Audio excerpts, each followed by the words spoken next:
Right, me and Mike have just done another 100-mile ride into the Lake District and into the Yorkshire Dales. Yeah, Yorkshire Dales. But we're going to go pub now and get smashed. No, we're not. Why not? Thought we was. But here's a ride for you where I went out on my own into the Yorkshire Dales to Burnsall.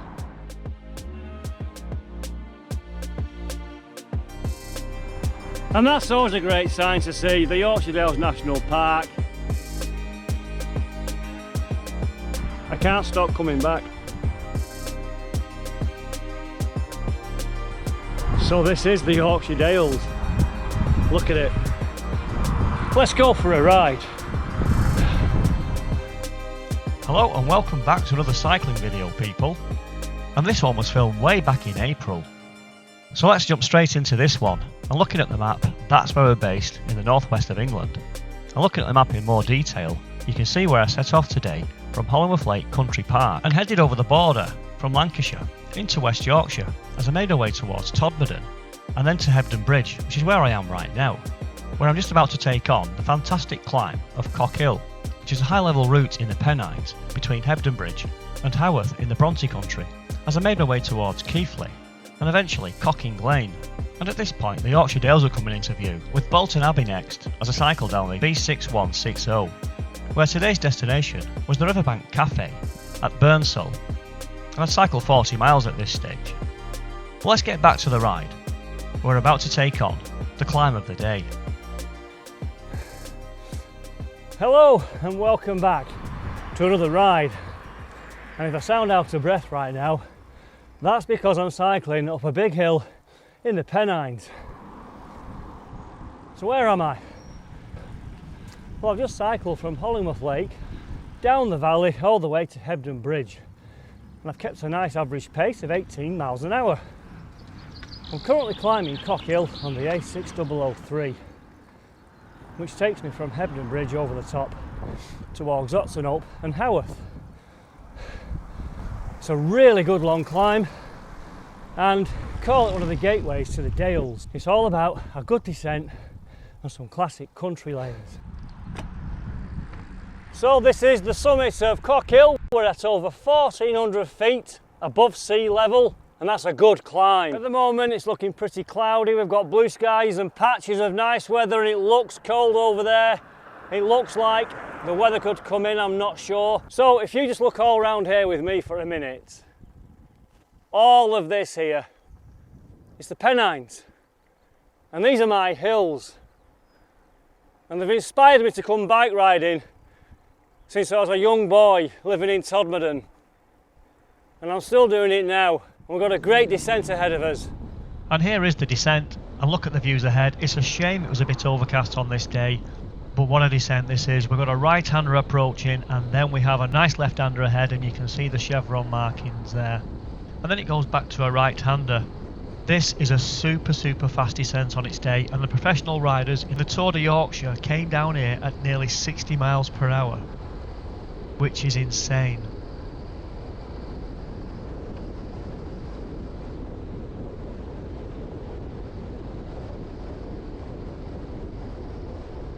And just jumping further on down, this is a really big left-hander. Just be careful getting around here, and also be mindful of the speed limit and how fast your bike will actually take you along this section.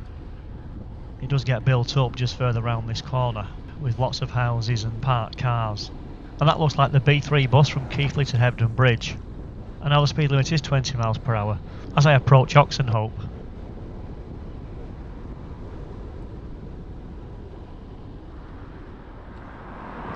Well, we're about 19 miles into the ride now. I'll just show you to the left. This is Haworth. This is all the Bronte country here. But we'll keep moving. We're going to get towards Keighley again, and then maybe look at Silsden. And there's some nice lanes from Silsden over the top towards Bolton Bridge.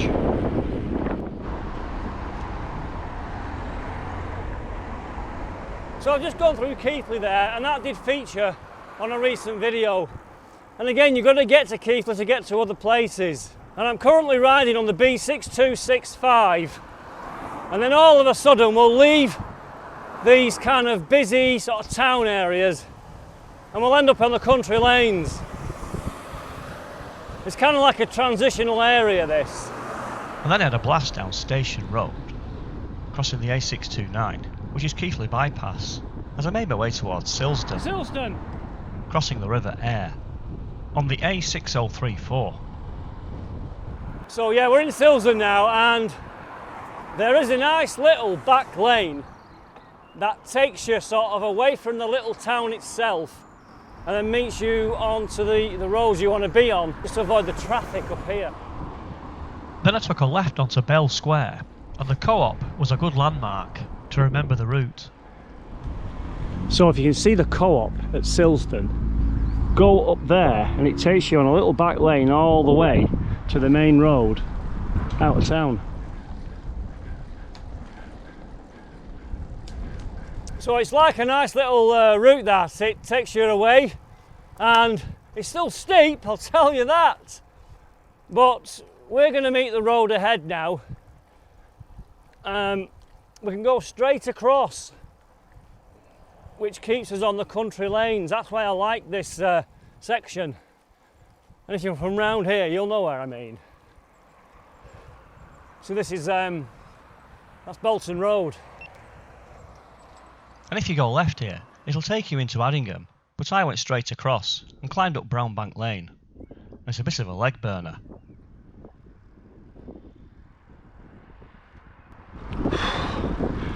Oh, Brownbank Lane. That's got a sting to it. And this is the summit of Brownbank Lane, and we climb 300 feet from the valley below to the summit at over 900 feet above sea level. And just ahead is Cockhill Lane.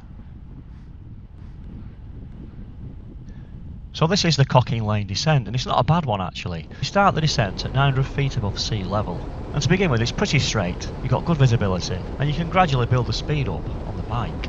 But as we get further down, it gets really interesting with lots of twists and turns, and dry stone walls either side of you. That gives you that real feeling of speed. And in this case here, I was picking some lovely lines. I was really enjoying it. So this descent is about 1.9 miles long. We end up dropping down to 260 feet in the valley below, where we meet the River Wharfe, and we're not too far away from Ilkley and the A65.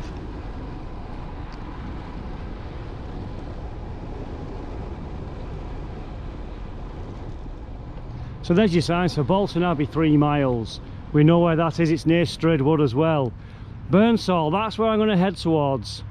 And Grassington's not too far away. This road is a cracking road. We're at the side of the river. It's called Ilkley Road. Lovely. And that descent off the top up there. Oh, it's got some pickup, but I'll tell you what, you can travel down that road. Well, look at that building behind me there. That's the Devonshire Arms Hotel. And we've done about 35 miles. The scenery now will open up. And I've taken you here many a times before. So there's some lovely cafes here, lovely places to come and ride your bike anyway. You could get here, have a brew, cup of tea, cake, go home, and you'd feel like you've accomplished a good day out. So come on, let's keep moving. So this is Bolton Abbey, and to the left there is the Tea on the Green cafe, and we go through this little entrance. You've got some fantastic views of Bolton Abbey and the country park around. It's an absolutely stunning area and a lovely estate. And next to continue down this country road, passing fantastic? by the hall at Bolton Abbey, which is the private residence of the Duke and Duchess of Devonshire. It's a beautiful building too, which is described as the ultimate place for an exclusive escape.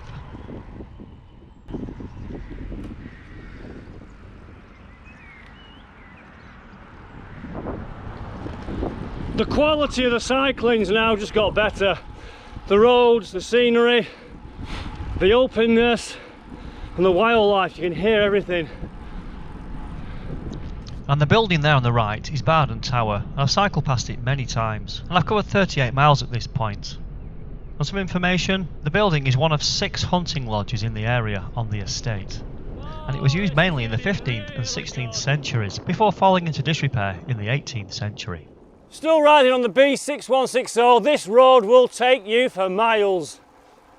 It's a cracking road, and we're in this lovely little wooded section. We climb up here And then Burnsall should be just ahead of us with the river on its side, the River Wharf. So whenever we talk about the Dales, what does it really mean? So if we're near the River Wharf, that's Wharfedale, one of the Dales. And they're all named after certain valleys, rivers, you name it. And so on this section, I had some company as a local rider caught me up whilst I was narrating this section. And he was quite a good descender, and this is the descent into Burnsall, and you can see there he's got a pretty good gap on me. And I'm keeping semi-tucked in, picking some nice lines, and just holding that gap. Again, I always stress here, I'm not racing, I'm just enjoying a good descent, and I did finally bridge the gap with some good pedal strokes. And on sections here, we reached 40 miles per hour. And you can see the bridge below there where the River Wharf is, and the signpost there to let us know we're actually entering Burnsall.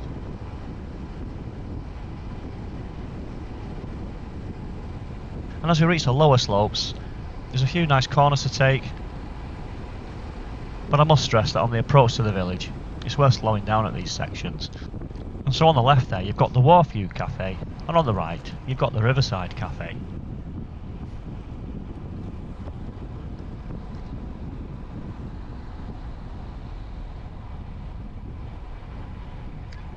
Well, that were a blast, but I think the cafe's closed due to unforeseen incident. Alright, cafe, the first one was shut. But fortunately, there is another cafe here. I've been here before with Mike. So let's see what we can get to eat here, because I'm feeling peckish. Are you open? Not really, but Oh. if I can help, I will, but we're only outside. Have you got a pot of tea? Yes. And maybe a scone? Yes. Yeah? Yeah. I might have a scone and a flapjack. Sorry, Flapjacks. Yeah, can I? So a scone and a flapjack it was. And then they had some company. Hello. Here.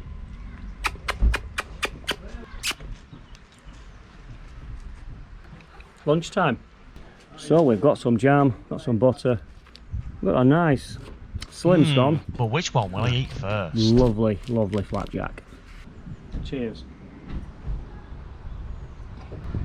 I'm having all the butter on there. I'll need that to get me home over the hills. Jam on second, obviously. Lovely jubbly, look at that. That's not bad, that. In fact, this scone is one of my best ever. But what about the flapjack, Daz? That's good. That flapjack, I can taste the syrup in it. Oh, that's it in the spots. It's quite heavy as well. Oh yeah. And you know what? I could have sat there forever, just watching life go by. But I had a ride to do.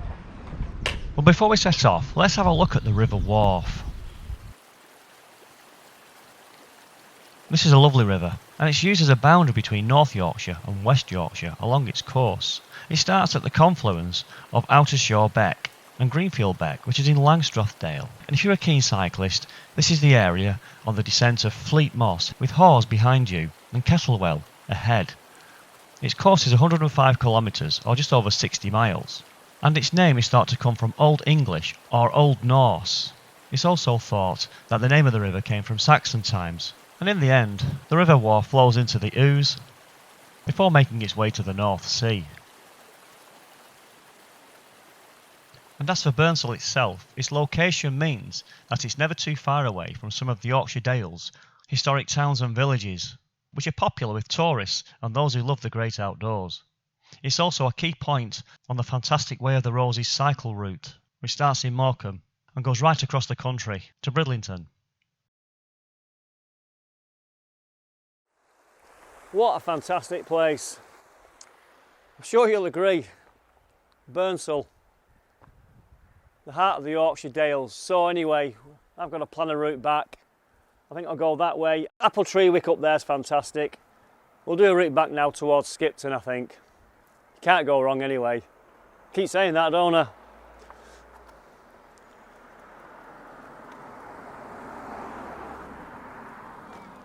Come on. And so it was time to say goodbye to this oldie worldy place.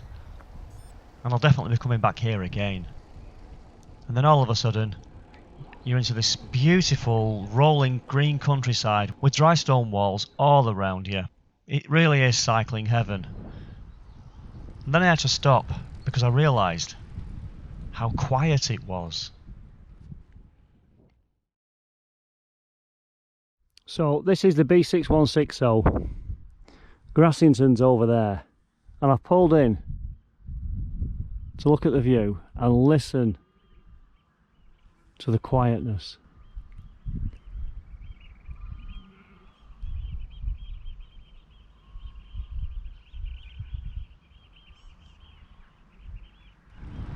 And you know when I say I'm loving it, I really do love it. It's so addictive.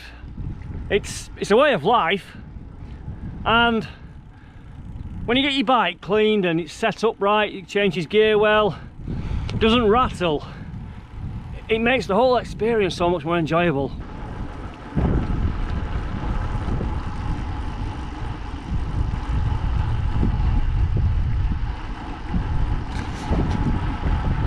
Cycling heaven. We're on it. I then made my way onto the B6265 with Freshfield behind me, approaching Cracoe, and if you look there you can see the sign for the Way of the Roses, which takes you down Thorpe Lane and back towards the cafe. And soon after this section I'd carry on to Fleets Lane, Gatecliff Brow, and eventually towards Flasby, which is just before Gargrave, and eventually onto Eshton Road, where things were getting better and better. Eshton Road there. So Cracoe's behind me. That was a lovely, lovely bit of riding. I didn't film any of it. It's so hard to sort of capture it all. All I can say to you is go down that road, whichever way, it's stunning. And I've got a slight tailwind, but there's not much wind, so I can hear my tyres, my chain. So there's the signpost. As you can see, I've got Malham behind me. I've just come down this way. Oh, yes. Hetton, Cracoe, Grassington, and Flasby, I don't, if you know, please tell me. And I think it's rained. I've got a wet surface drying out. I've got sunshine up here now. It's feeling a bit humid. The weather's changed significantly. But if you can tell the way I'm speaking, I'm kind of buzzing at the moment. This ride's getting to me now. I'm really enjoying it. Let's crack on.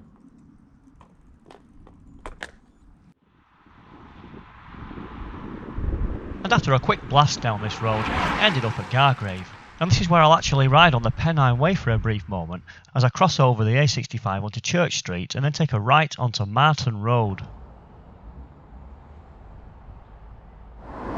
So, busy road, A65, Skipton to the left, Kendall to the right. So that's one bottle emptied.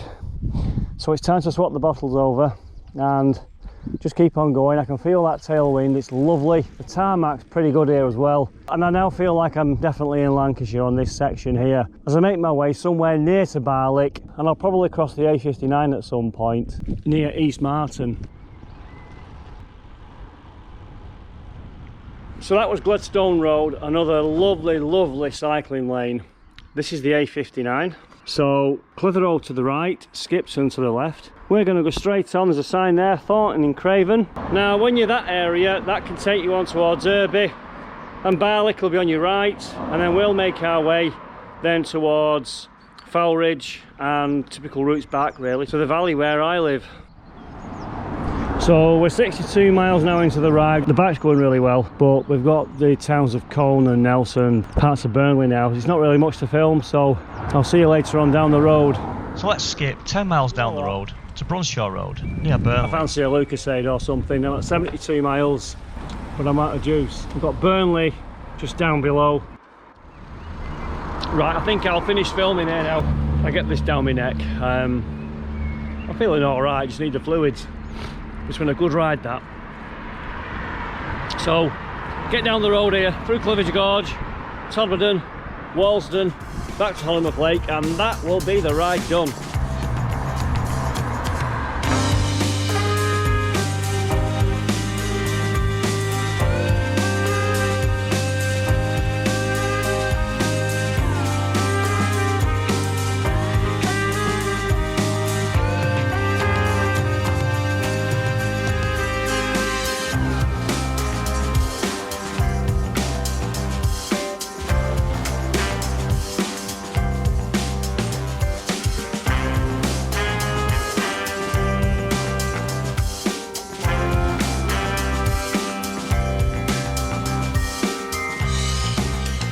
Well, I thoroughly enjoyed that ride, and in the end I cycled 88 miles, with an elevation gain of 5,660 feet, and the ride time was a tad over 6 hours, and the maximum speed was in excess of 40 miles per hour.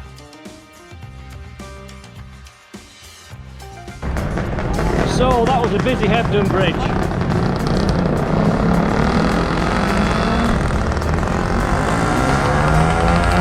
Well, hello and welcome back. We're in Hebden Bridge.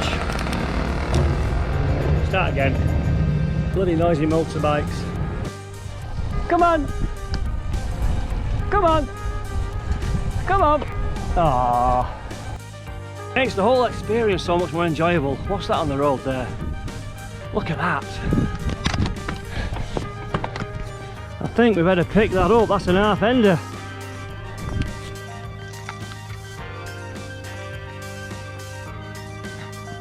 You don't want to be hitting that in your car.